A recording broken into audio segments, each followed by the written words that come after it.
നമസ്കാരം. പുതിയൊരു വീഡിയോയിലേക്ക് എല്ലാവർക്കും സ്വാഗതം. മീനാസ് അമേസിങ് വേൾഡ്. ഇന്നത്തെ എൻ്റെ വീഡിയോയിൽ ഡീപ്പ് ക്ലീനിങ്, പാചകം, കുറച്ച് ചെടികൾ, ഇതെല്ലാം കൂടിയാണ്.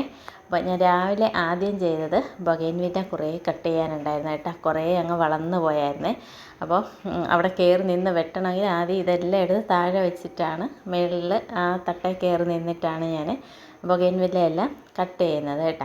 അപ്പോൾ അതൊക്കെ എടുത്ത് ചെയ്തുകൊണ്ടിരുന്നപ്പോഴാണ് മുന്നത്തെ ആ വീട്ടിലെ അക്ക എന്നെ വിളിച്ചത്. ഇന്നൊരു മരണം ഉണ്ടായിരുന്നു, ഇവിടെ അടുത്തൊരു വീട്ടിൽ മരണം ഉണ്ടായിരുന്നു, അത് പറയാനായിട്ട് എന്നെ വിളിച്ചതായിട്ടാണ്.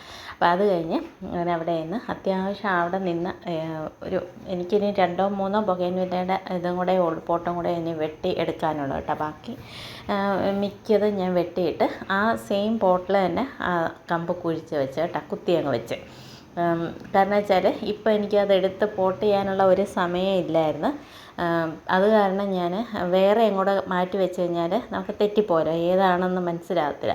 അപ്പോൾ അതേ തന്നെ അങ്ങ് കുത്തി വെക്കുകയാണെങ്കിൽ എനിക്ക് അറിയാൻ പറ്റും അത് ഏത് പൂവാണ്, ഏത് കളറാണ് എന്നൊക്കെ അറിയാൻ പറ്റും. എന്നാലും പാടാണ്, കാരണം ഇപ്പോൾ ഒരൊറ്റ പൂ പോലും ഇല്ല. ചിലതിലൊക്കെ പൂവൊക്കെ വരുന്നുണ്ട്, പക്ഷെ അത് വെട്ടി ഞാൻ കട്ട് ചെയ്ത് കേട്ടോ. അത്യാവശ്യം നന്നായിട്ട് ഞാൻ അതിനെ ഹാർഡ് പ്രൂണിങ് ചെയ്യുന്ന പോലെ തന്നെ ചെയ്ത് വെച്ചിട്ടുണ്ട് കേട്ടോ. അപ്പോൾ അങ്ങനെ അതെല്ലാം ചെയ്ത് അതിൻ്റെ ഇടയ്ക്ക് ഞാൻ ഫേൺ കുറച്ച് ഉണങ്ങി നിൽപ്പുണ്ടായിരുന്നു. കഴിഞ്ഞ ദിവസം ഞാൻ നട്ടതുണ്ടല്ലോ, അപ്പോൾ അതിനകത്ത് ആദ്യം കുറച്ചൊക്കെ ഒന്ന് കരിഞ്ഞു പോകും, പിന്നെ അതിൻ്റെ നല്ലതായിട്ട് പൊട്ടിക്കിളിച്ചൊക്കെ വരുള്ളൂ. അപ്പോൾ അതിൻ്റെ ആ ഉണങ്ങിയതൊക്കെ അതിൻ്റെയും കൂടെ ഒന്ന് വെട്ടിക്കളഞ്ഞ്. മഴയുള്ളത് കാരണം ഞാനിങ്ങനെ മുറ്റത്ത് എനിക്ക് മടിയാണ് കേട്ടോ. പിന്നെ ഇന്നിച്ചിരി ഒരു ചെറിയ തെളിച്ചം രാവിലെ കണ്ടപ്പോൾ ആദ്യം ഇറങ്ങി മുറ്റത്തെ പണി ആദ്യം തീർത്ത് കേട്ടോ. അപ്പോൾ അതെല്ലാം ഒന്ന് വെട്ടി ഒതുക്കി അത് നല്ല ഫേണും പിന്നെ എല്ലാം തിരിച്ച് എടുത്ത് വെച്ച്, കാരണം ചവിട്ടി കയറാൻ വേണ്ടിയിട്ടാണ്, അവിടെ ആ പൊക്കത്തിലോട്ട് കയറാൻ വേണ്ടിയിട്ടാണ് കേട്ടോ ഞാനെടുത്ത് താഴോട്ട് വെച്ചത്. അപ്പോൾ എന്നിട്ട് ഇതെല്ലാം എടുത്ത് തിരിച്ച് അകത്തേക്ക് വെച്ചതിന് ശേഷം പിന്നെ അപ്പോഴത്തേക്ക് ചെറുതായിട്ട് മൂടിത്തുടങ്ങി മഴയ്ക്ക് വേണ്ടിയിട്ട്. അത് കഴിഞ്ഞ് ഭയങ്കര മഴയായിരുന്നു കേട്ടോ. പിന്നെ ഞാൻ അടുക്കളയിൽ വന്ന് രാവിലത്തെ പരിപാടികൾ തുടങ്ങി. ഇന്ന് ദോശയാണ്. അപ്പോൾ ഞാൻ ചായ വെച്ചതിൻ്റെ താഴെ ഒരു കമ്പി വെച്ചിരിക്കുകയാണ്. എന്തിനെന്നറിയാമോ, എൻ്റെ പോട്ടിൽ ഒരു പുതിയ പോട്ട് എനിക്ക് കൊണ്ട് തന്നായിരുന്നല്ലോ മോൺസ്റ്റേര വെക്കാൻ വേണ്ടിയിട്ട്. അപ്പോൾ അതിന് താഴെ എല്ലാം ഹോളിടണം. അപ്പോൾ അതിന് വേണ്ടിയിട്ട് ഞാൻ ആ കമ്പി എടുത്ത് അതിൻ്റെ താഴെ വെച്ചിരിക്കുകയാണ്. അപ്പം പാചകത്തിൻ്റെ ഇടയിൽ അത് കമ്പി നന്നായിട്ട് പഴുത്തോളുമല്ലോ, അന്നേരത്തേക്ക് അതിനെ എടുത്ത് ചെയ്യാൻ വേണ്ടിയിട്ട് വെച്ചിരിക്കുകയാണ് കേട്ടോ. പിന്നെ ദോശയും ചമ്മന്തിയായിരുന്നു രാവിലെ. പിന്നെ ഞാൻ അതിൻ്റെ ഇടയിൽ ചായയും കൂടെ വെച്ചിട്ടുണ്ട്. ഇങ്ങനെ ഇതാണ് കേട്ടോ, ഈ പോട്ടിൽ നിറച്ച് ഞാൻ ഹോളിട്ട്, പിന്നെ അതിൻ്റെ നടുഭാഗം ഇച്ചിരി പൊങ്ങി വെച്ചാൽ അകത്തോട്ട് നോക്കുമ്പം ആ ഭാഗം കുഴിഞ്ഞായിരിക്കുന്നത്. അപ്പോൾ അവിടെ നമ്മൾ വെള്ളം കെട്ടിക്കിടക്കും. അവിടെ നമുക്ക് ഹോളിടാനായിട്ടുള്ള ഒന്നും അവർ വട്ടം പോലെ ഒന്നും വെച്ചിട്ടില്ല. പക്ഷേ ഞാൻ അതിലെല്ലാം അങ്ങ് ഹോളിട്ട് വെക്കാം കേട്ടോ, അല്ലെങ്കിൽ പിന്നെ വെള്ളം അതേ കിടന്ന് പിന്നെ ഇനി ചെടി ചീത്തയായി പോകണ്ടെന്ന് വെച്ചിട്ട്. അപ്പോൾ ആ നടുഭാഗവും കൂടെ അങ്ങ് ഹോൾ ചെയ്ത് കൊടുത്തു. പിന്നെ നെയ്യ് ഇട്ടതാണ് കേട്ടാക്കേണ്ടത്. അതിൻ്റെ തുമ്പത്തൊട്ടൊരു തുള്ളി നെയ്യിട്ട് കൊടുക്കുമ്പോൾ അതിങ്ങനെ റൗണ്ട് ചെയ്ത് വരും, അത് കാണാൻ എനിക്ക് ഭയങ്കര ഇഷ്ടമാണ്. അപ്പോൾ ഇതെല്ലാം കഴിഞ്ഞു. പിന്നെ ഇത് ചമ്മന്തിക്ക് വേണ്ടിയിട്ട് കടുക് വറുക്കുകയാണ് കേട്ടോ. ചമ്മന്തി അരച്ച് ഞാൻ അവിടെ സൈഡിൽ വെച്ചിട്ടുണ്ട്. അതൊക്കെ ഇതിന് മുന്നേ കാണിച്ചിട്ടുള്ളതുകൊണ്ട് പിന്നെ പ്രത്യേകിച്ച് കാണിക്കാനൊന്നുമില്ല. പിന്നെ അതിനൊന്ന് കടുക് വറുത്തിട്ട് അതും കൂടെ അതിനകത്തോട്ട് ഇട്ട് കൊടുത്തിട്ടുണ്ട് കേട്ടോ. ഇതാണ് ചമ്മന്തി അരച്ച് വെച്ചിരുന്നത്. അപ്പോൾ ഇന്ന് രാവിലെ അതായിരുന്നു. അപ്പോൾ അത് ആ ഒരു സെക്ഷൻ കഴിഞ്ഞപ്പോൾ ഉച്ചത്തേക്കുള്ള ചോറ് വെച്ചു. പിന്നെ മീൻകറി തേങ്ങ അരച്ചാണ് ഞാൻ വെച്ചത്. അതിന് മുന്നേ ഞാൻ അതിൻ്റെ റെസിപ്പിയൊക്കെ തേങ്ങ അരയ്ക്കുന്നത് എങ്ങനെയാണെന്നൊക്കെ ഞാൻ കാണിച്ചിട്ടുണ്ട്. പിന്നെ അരപ്പ് ഒഴിച്ചിട്ട് പിന്നെ പുളിയും വെള്ളവും എല്ലാം ഇട്ട് ഉപ്പുമൊക്കെ ഇട്ടിട്ട് അതും വേകാനായിട്ട് വെച്ച് കേട്ടോ.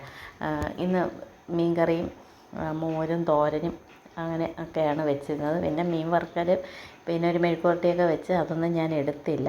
ഇത്രയൊക്കെ പെട്ടെന്ന് എടുത്തോളൂ കേട്ടോ. പിന്നെ കുറേ കഴിയുമ്പോൾ ഞാൻ വിട്ടുപോകും ക്യാമറ എടുത്ത് ഇങ്ങനെ വെക്കാനായിട്ട്. അപ്പോൾ അങ്ങനെ പിന്നെ ഇത് തോരന് വേണ്ടിയിട്ടാണ് അരിയുന്നത് കേട്ടോ. അപ്പോൾ എനിക്ക് ഈ ചോപ്പർ ഉള്ളത് കൊണ്ട് എനിക്ക് ഭയങ്കര ഈസിയാണ് തോരനൊക്കെ വെക്കാനായിട്ട് കേട്ടോ. അപ്പോൾ ഇത് അഗാരോയുടെയാണ്. ഞാൻ ഇതിന് മുന്നേ ഇതിൻ്റെ ലിങ്ക് ഞാൻ ഷെയർ ചെയ്തിട്ടുണ്ടെന്നാണ് തോന്നുന്നത് കേട്ടോ. ഞാനിത് ആമസോണിൽ നിന്നാണ് മേടിച്ചതെന്നാണ് എൻ്റെ ഒരു ഓർമ്മ. അപ്പം ഇത് ഭയങ്കര ഉപകാരമാണ് കേട്ടോ. ഇലക്ട്രിക് ചോപ്പറാണ്.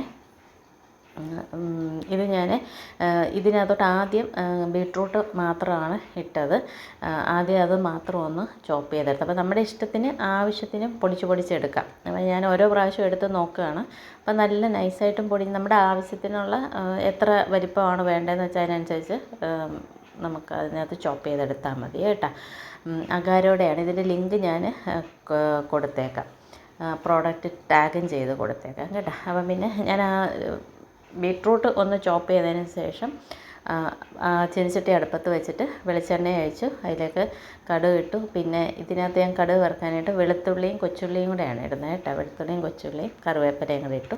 അത് കഴിഞ്ഞിട്ട് ബീട്രൂട്ട് ഇട്ടു. അപ്പോൾ ബീട്രൂട്ടിന് ഇത്തിരി വേവ് കൂടുതലായതുകൊണ്ട് ആദ്യം ബീട്രൂട്ട് ഞാൻ ചോപ്പ് ചെയ്തിട്ട് അതിന് ശേഷമാണ് പിന്നെ ക്യാരറ്റ് ഇടുന്നത് കേട്ടോ. അപ്പോൾ അതൊന്ന് ആവി കയറുമ്പോഴത്തേക്കും പിന്നെ ഇത് ചോപ്പ് ചെയ്തിട്ടാൽ മതിയല്ലോ. ഇത് ചെയ്യുന്നതിൻ്റെ ഇടയ്ക്ക് അപ്പുറത്ത് മീൻകറി വേകുന്നുണ്ട് കേട്ടോ. അപ്പോൾ അതിൻ്റെ ഇടയിൽ ഞാൻ പിന്നെ ഇതിന് പച്ചമുളകും സവോളയും കൂടെ ഇതിൻ്റെ കൂടെ, പച്ചമുളക് ഞാൻ ചോപ്പ് ചെയ്തില്ല, പകരം അതിനകത്തോട്ട് രണ്ടായിട്ട് കീറിയിട്ടു. പിന്നെ മഞ്ഞൾപ്പൊടി, മുളക് പൊടി, ഉപ്പ് ഇത്രയും മാത്രമേ ഇട്ടുള്ളൂ. പിന്നെ തേങ്ങയും കൂടെ ഇട്ട് കൊടുത്തു കേട്ടോ. എന്നിട്ട് നന്നായിട്ട് ഒന്ന് മിക്സ് ചെയ്തതിന് ശേഷം കുറച്ച് വെള്ളമേ ഞാനൊന്ന് ഒഴിക്കത്തുള്ളൂ കേട്ടോ. ചെറുതായിട്ടൊന്ന് താളിച്ച പോലെ ഒന്ന് കൊടുക്കത്തേ ഉള്ളൂ. എന്നിട്ട് അത് മൂടി വെച്ചു. ഇത് കഴിഞ്ഞ് ഇത് മോരിന് വേണ്ടിയിട്ടാണ് ഞാൻ അതിൻ്റെയും കൂടെ ഒന്ന് കടുക് വറുക്കാൻ വേണ്ടി വെച്ചിരിക്കുകയാണ് കേട്ടോ. അപ്പോൾ ഇടയ്ക്കിടയ്ക്ക് തോരന് തീരെ വെള്ളം കുറവായതുകൊണ്ട് ഇടയ്ക്കിടയ്ക്ക് ഒന്ന് ഇളക്കി കൊടുക്കണം.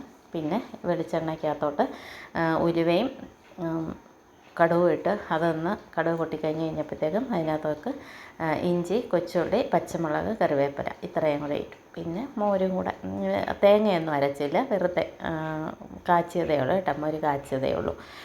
അപ്പോൾ ഇതെല്ലാം കഴിഞ്ഞ് ബാക്കി ജോലിയും കൂടെ ഒക്കെ തീർത്തതിന് ശേഷം ഞാൻ പെട്ടെന്ന് മേളിൽ എൻ്റെ റൂമൊന്ന് ക്ലീൻ ചെയ്യാൻ കുറേ ആയിട്ട് ഞാൻ വിചാരിക്കുന്നുണ്ടായിരുന്നു, റൂമൊന്ന് ഡീപ്പ് ക്ലീൻ ചെയ്യണമെന്ന്. അപ്പോൾ 2 ദിവസമായിട്ട് ഞാൻ ആദ്യം അലമാരിയിൽ നിന്നുള്ള സാധനങ്ങളൊക്കെ ഒന്ന് ക്ലീൻ ചെയ്തെടുത്തു. അതെല്ലാം ഞാൻ താഴെ ഇട്ടിട്ടുണ്ട്. വേണ്ടാത്ത വേസ്റ്റായിട്ടുള്ള സാധനങ്ങളെല്ലാം ഞാൻ താഴെ ഇട്ട് വെച്ചിരിക്കുകയാണ്. അത് കഴിഞ്ഞിട്ടാണ് ഞാൻ റൂമിൻ്റെ അകത്ത് എല്ലാം ഒന്ന് ആദ്യം കർട്ടൻ അങ്ങ് മാറ്റി. ഈ കർട്ടൻ കുറച്ച് ദിവസമായിട്ട് ഞാൻ വിചാരിക്കുന്നുണ്ടായിരുന്നു കർട്ടൻ മാറ്റണമെന്ന്. നല്ല വെയിലുണ്ടായിരുന്നപ്പോൾ ഇട്ട് വെച്ചതാണ്, നല്ല കട്ടിയാണ്. അപ്പം ആ ചൂട് സമയത്ത് നമുക്ക് മുറിക്കാതെ ഇച്ചിരി ചൂട് കുറയുമായിരുന്നു ആ കർട്ടൻ ഇടുമ്പം കേട്ടോ. അപ്പം മഴയും നല്ല തണുപ്പല്ലേ, അപ്പോൾ അത് കാരണം ഞാൻ ആ കർട്ടനും ഒന്ന് മാറ്റി. പിന്നെ ജനലും എല്ലാം ഒന്ന് നന്നായിട്ട് തൂത്തു. അപ്പോൾ കുറേ ദിവസമായി ഇത്രയും ഡീപ്പ് ക്ലീൻ ചെയ്തിട്ട്. നന്നായിട്ട് ക്ലീൻ ചെയ്യും, ചുക്കിലി വല എല്ലാം അടിച്ച് കളയും, ഇതെല്ലാം നടക്കുന്നുണ്ട്. പക്ഷേ ജനലൊക്കെ ഇങ്ങനെ തുറന്നിട്ട് അടിച്ചിട്ട് ഒത്തിരി ദിവസമായി. പിന്നെ കർട്ടൻ മാറ്റിയിട്ട് ഇപ്പം കുറച്ചായി. വെയിൽ സമയം ഫുള്ള് ഞാൻ ഈ കർട്ടൻ തന്നെയാണ് ഇട്ടിരുന്നത് കേട്ടോ. അപ്പോൾ കർട്ടൻ മാറ്റിയിട്ട് അതിനകത്തുള്ള ഹുക്കെല്ലാം മാറ്റിയിട്ട് പിന്നെ ഇത് ഞാനിപ്പോൾ അലക്കിയില്ല, എടുത്ത് മാറ്റി മടക്കി എടുത്ത് മാറ്റി വെക്കണം കേട്ടോ. ഈ മഴ കഴിഞ്ഞതിന് ശേഷം ഞാനിത് അലക്കത്തുള്ളൂ. കാരണം ഇപ്പോൾ അലക്കി കഴിഞ്ഞാൽ അത് ഉണങ്ങത്തില്ല, അതിൻ്റെ മേൾവശമൊക്കെ നല്ല കട്ടിക്കാണ് ഇരിക്കുന്നത്, അതിൻ്റെ ഒരു പടി പോലെയുണ്ട്. അപ്പോൾ അതെല്ലാം ഉണങ്ങാൻ പാടാണ്. പിന്നെ നന്നായിട്ട് ഉണങ്ങിയില്ലെങ്കിൽ ഒരു സ്മെല്ലും വരും. അപ്പം വെയിലുള്ള ദിവസം നോക്കിയിട്ട് ഞാനിനി അലക്കോളൂ. പിന്നെ ഞാൻ ടേബിളിൻ്റെ പുറമെല്ലാം ഒന്ന് വൃത്തിയാക്കി എടുത്ത് പിന്നെ വിനോട്ടിന് രാവിലെ പോകാനുള്ളതെല്ലാം അവിടെ നേരെ എടുത്ത് വെക്കുകയാണ് കേട്ടോ. കാരണം ഞാനെല്ലാം എടുത്ത് കൊണ്ടുപോകാനുള്ള സാധനങ്ങളെല്ലാം എടുത്ത് ഒരുമിച്ച് ഒരിടത്ത് വെച്ചിട്ട് ബാക്കി ആ ഒരു ഭാഗം മാത്രം ഫുള്ള് ഞാൻ വൃത്തിയാക്കി അങ്ങ് ഇട്ടു. അത് കഴിഞ്ഞിട്ടാണ് ഞാൻ ബാക്കി ഇത് ഇവിടെ എല്ലാം വൃത്തിയാക്കാൻ തുടങ്ങി കേട്ടോ. അപ്പോൾ ഇന്ന് ഞാൻ ഫുള്ള് ഇതിനകത്ത് ക്ലീനിങ് കാണിക്കുന്നില്ല. ഇന്ന് ഞാൻ പൊടി മാത്രം അടിച്ച് മാറ്റിയതേ ഉള്ളൂ. അത് മാത്രമേ ഞാൻ കാണിക്കുന്നുള്ളൂ. ഇത് കഴിഞ്ഞ് പൊടി മാറ്റി ഞാൻ തൂത്തെല്ലാം കഴിഞ്ഞതിന് ശേഷം കുളിച്ച് രാമായണം വായിക്കാനായിട്ടിരുന്നു. കാരണം എനിക്ക് രാമായണം വായിക്കണമല്ലോ. അപ്പോൾ അത് കാരണം ധൃതിക്കാണ് ഞാനത് ചെയ്തത്. ഇനിയിപ്പോൾ എനിക്ക് ജനൽ എല്ലാം തുടയ്ക്കാനുണ്ട്, ബെഡ്ഷീറ്റ് മാറ്റി കർട്ടൻ പുതിയത് മാറ്റി ഇടണം. പിന്നെ അങ്ങനെ കുറച്ച് പണികൾ കുറേ കൂടെ ഉണ്ട് എനിക്ക്. അപ്പോൾ അത് കാരണം ഇന്ന് അത്യാവശ്യം പൊടികളെല്ലാം തൂത്തും മാറ്റി എടുത്തതേ ഉള്ളൂ കേട്ടോ. എല്ലാ അവസാനം കഴിഞ്ഞിട്ട് എല്ലാം ഞാൻ തൂത്തെടുത്തു. നല്ലതായിട്ട് പൊടി ഉണ്ടായിരുന്നു കേട്ടോ. കുറേ ദിവസമായിട്ട് ഈ അലമാരിയിൽ നിന്നുള്ളതെല്ലാം ഇട്ട് വെളിയിലോട്ട് എടുത്തിട്ടിട്ട് അതും കുറേ പൊടി ഉണ്ടായിരുന്നു. പിന്നെ എനിക്ക് എപ്പോഴും ഇങ്ങനെ ഡീപ്പ് ക്ലീനിങ്ങിൻ്റെ വീഡിയോ ഇടാമോ എന്ന് ചോദിക്കുന്നത് കാരണം ആ വീഡിയോ എടുക്കാൻ വേണ്ടിയിട്ട് ഞാൻ കുറേ നാളായിട്ട് ഇങ്ങനെ ക്ലീൻ ചെയ്യാതെ വെച്ചിരിക്കുകയാണ്. സാധാരണ എൻ്റെ വീട്ടിലങ്ങനെ ഞാൻ പൊടി പിടിപ്പിച്ച് ഒരു സ്ഥലം ഇടത്തില്ല, എപ്പോഴും ഞാൻ ക്ലീൻ ചെയ്തുകൊണ്ടിരിക്കും. അപ്പോൾ ഇങ്ങനൊരു വീഡിയോ എടുക്കാൻ വേണ്ടിയിട്ട് ഞാൻ കുറേ നാളായിട്ട് ഇങ്ങനെ വലിയ ക്ലീനിങ് ഇല്ലാതെ ഇട്ട് വെച്ചിരിക്കുകയായിരുന്നു കേട്ടോ. അപ്പോൾ ഇതിൻ്റെ അടുത്ത ഭാഗം അടുത്ത വീഡിയോയിൽ കാണിക്കാം. അപ്പോൾ ഇന്നത്തെ വീഡിയോ ഇത്രയായിരുന്നു. ഇഷ്ടമെങ്കിൽ ലൈക്ക് ചെയ്യുക, കമൻറ്റ് ചെയ്ത് അഭിപ്രായങ്ങൾ അറിയിക്കുക. മറ്റൊരു വീഡിയോ ആയിട്ട് വീണ്ടും കാണാം. താങ്ക്